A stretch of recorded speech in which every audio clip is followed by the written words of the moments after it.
Y en este segmento de geopolítica nos vamos a Caracas, Venezuela, porque allí está nuestro compañero Cristian Lamesa, participando como veedor del proceso electoral de distintos municipios que se realizó este último fin de semana en dicho país. Cristian, ¿cómo estás? Bienvenido a GN Geopolítica. Hola, muy buenos días, querido amigo Gustavo. Encantado de estar con vos desde Venezuela, desde Caracas, realmente en unas jornadas del día de ayer muy importantes, muy interesantes, de las que seguramente vamos a hablar. En principio, vale remarcar que el oficialismo se impuso en la mayoría de dichos municipios en este proceso electoral. Ahora vamos a lo que implica la experiencia. Contanos qué es lo que pudiste observar vos en función de lo que implica el permanente hostigamiento pedagógico y propagandístico en contra del gobierno venezolano, ¿no? Bueno, vos muy bien lo marcás, Gustavo. Vos sabés que ya somos amigos hace bastante tiempo, sabés que mi expertise es sobre Rusia, entonces estoy bastante entrenado respecto de la propaganda occidental antirrusa, en este caso antivenezolana, y por supuesto que yo no esperaba encontrarme con toda esa catástrofe que nos anuncian en nuestros países, pero realmente me sorprendió, pero sobremanera para bien, encontrando, por ejemplo, en los supermercados un abasto y un surtido de productos realmente, en algunos casos incluso más abundante que en nuestro país, que en la Argentina, con precios realmente que no se diferencian demasiado de los que tenemos nosotros tampoco. Eh, Barrios populares realmente en una magnitud que eso se desconoce, por lo menos en nuestras latitudes, y que son signos realmente destacables de los logros del gobierno bolivariano en estos más de 20 años de revolución, como se le llama por estas latitudes. Y respecto al comicio, particularmente al hecho eleccionario municipal que se dio en el día de ayer, como vos muy bien marcaste, la mayoría de los municipios tuvieron victorias por parte del oficialismo, algo así como 280, de algo más de 300. Y lo que realmente me llamó más la atención fue la emoción y la gratitud con la que fuimos recibidos los observadores extranjeros. Hay acá compañeros de Portugal, bueno, de diferentes partes de Europa, de Estados Unidos, de África, de Asia, bueno, varios delegados de Argentina como yo, y realmente la gratitud de la gente por estar aquí acompañándolos realmente se hace sentir de una forma muy importante, y en su mayoría te dicen que por favor repliques y muestres en nuestros países la verdad sobre Venezuela. Creo que eso es muy importante y es lo que tal vez más me impactó. En este sentido, Cristian, y teniendo en cuenta tu experiencia, pero también tu conocimiento en función de lo que implica la geopolítica, ¿cuál es la relación que mantiene Venezuela con Rusia y cómo se imbrinca eso en una región que está permanentemente tensionada en función de la injerencia que pretende tener Estados Unidos? Bueno, la pregunta tuya es sumamente importante porque justamente, aparte de tener lazos afectivos y políticos muy sólidos, la Federación Rusa con la República Bolivariana de Venezuela, los une por supuesto la lucha por el soberanismo. Son dos países soberanos, son dos países que hacen respetar la voluntad de sus pueblos y se enfrentan a ese globalismo financiero internacional del que tantas veces hablamos y del que tan poco se habla, a veces utilizando calificaciones un poco más predecibles, pero que dice menos, como hablar de izquierda, de derecha. Yo creo que la disputa en este momento, como bien lo sabemos, es soberanismo, estos gobiernos que defienden la voluntad de sus pueblos, como Rusia, China, Irán, incluso, como lo hemos hablado en muchas oportunidades, gobiernos que a veces son demonizados, pero como el de Víctor Orbán en Hungría, frente a ese globalismo financiero internacional que siempre yo le pongo la cara de George Soros, el foro de Davos, esos fondos de inversión que son los que gobiernan muchos países de Europa literalmente a través de sus mandantes como Merz en Alemania, Rishi Sunak en su momento, un hombre que venía de Goldman Sachs y que después de salir del número 10 de Downing Street volvió a su oficina en Goldman Sachs, con lo cual es ingenuo pensar que en algún momento dejó de trabajar para ese fondo de inversión.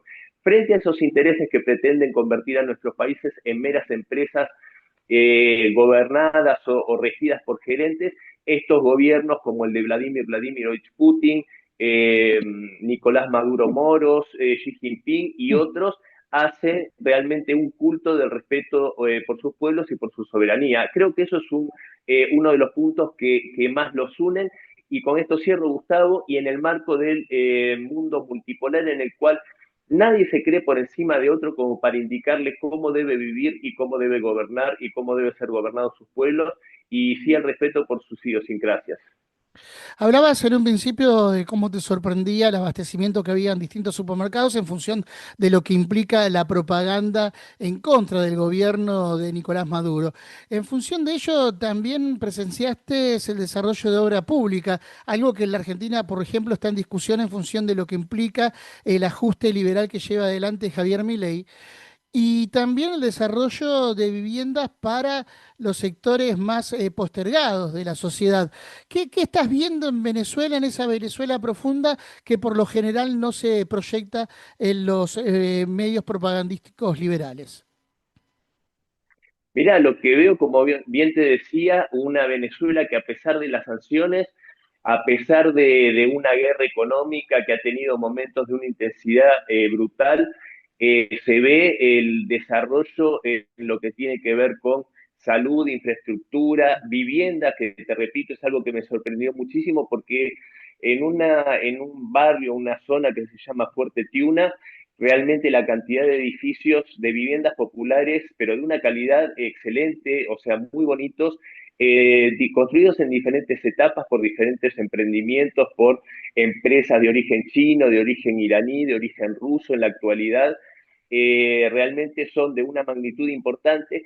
Y aparte, no solo los edificios ya construidos, sino edificios en construcción en un gran número, lo que te marca que realmente es un proyecto que no se detiene. Y aquí mismo en el centro de Caracas, donde yo estoy, en una zona que se llama Las Mercedes, si no me equivoco, en el Hotel Tamanaco, hay muchísimos edificios en construcción también, edificios que se nota de categoría, ya sea residencial o de oficinas, en una gran cantidad. Sabemos que la construcción es algo que dinamiza la economía y que un país paralizado, un país detenido en su crecimiento no construye, y aquí se ve todo lo contrario, querido Gustavo.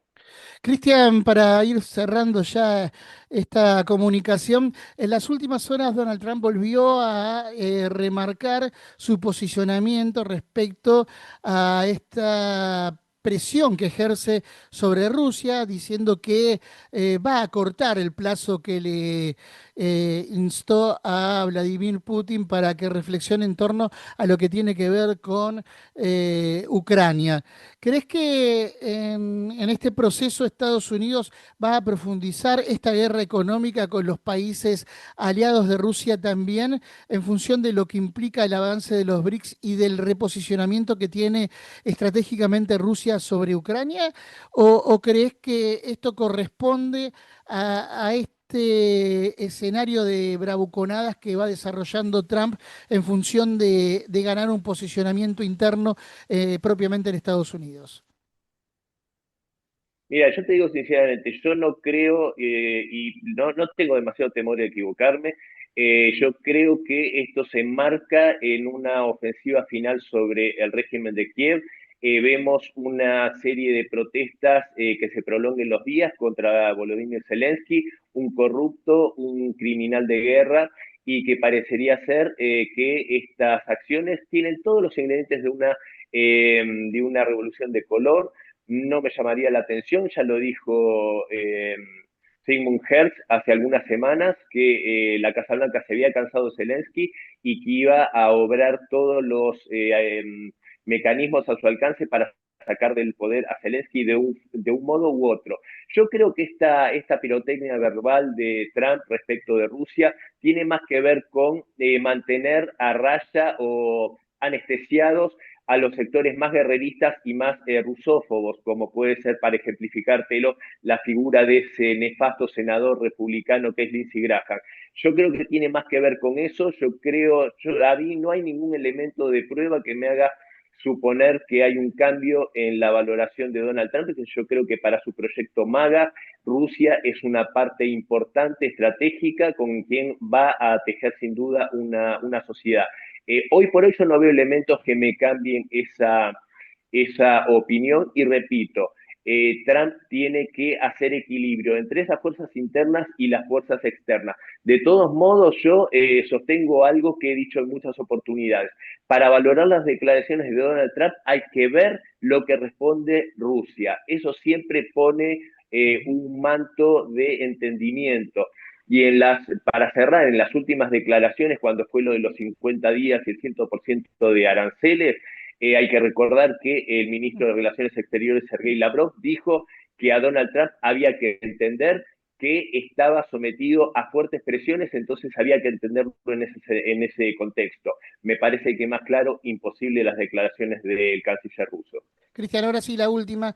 ¿Qué te llevas de este viaje a Venezuela en esta experiencia tan particular que es tu participación como veedor de las elecciones, pero también observando detalladamente y en profundidad qué es lo que ocurre con este país hermano de la República Argentina? Mira, sinceramente me llevo varias cosas. Primero, el calor de su gente, lo hospitalarios y gentiles que son. Realmente yo sabía de la bonomía de este pueblo, pero no esperaba que fuera tanto. Nos han colmado de afecto. También me llevo la impresión de un proyecto que no se detiene, que tiene una rebeldía que lo hace seguir luchando y seguir yendo para adelante.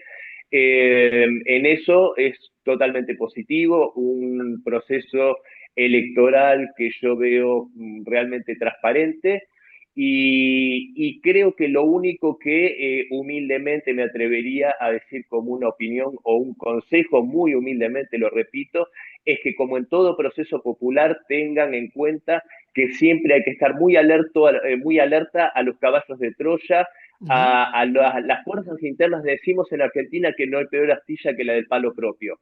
Y hay veces en que hay fuerzas que responden a otros intereses, aunque parezcan estar de nuestro lado.